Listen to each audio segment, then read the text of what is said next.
Hemeti ishte i preferuar i tyre, tha Harçui për Emiratet dhe Rusinë. Ato e kanë mbështetur prej disa vitesh përpara shpërthimit të luftës. Të dy shtetet e dinin se mund ta ndihmonin pa u denoncuar nga komuniteti ndërkombëtar dhe zgjodhen pikërisht atë rrugë. Ndërsa lufta vazhdonte, rrugët e furnizimit nga Libia u zhvendosën për shkak të monitorimit ndërkombëtar. Këshilli i Sigurimit i OKB-s ka vendosur një embargo armësh për Sudanin Perëndimor, e cila u rinovua në mars.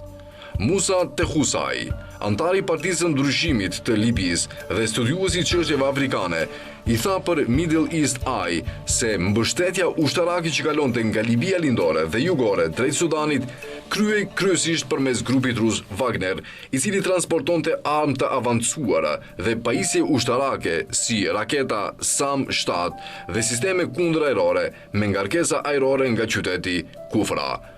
Sjellja operative ndryshonte vazhdimisht, tha Harçui, edhe volumi ndryshonte, por rrjedha e ndihmës kurrë nuk pushoi.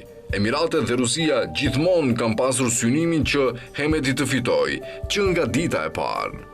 Darfuri, rajoni i gjerë në perëndim të Sudanit, prej nga RSF-ja u ngrit nga milicit Xhanxhawit, të përdorura dikur nga shteti për të shtypur rebelimin, kufizohet gjithashtu me Çadin dhe Republikën Qendrore Afrikane.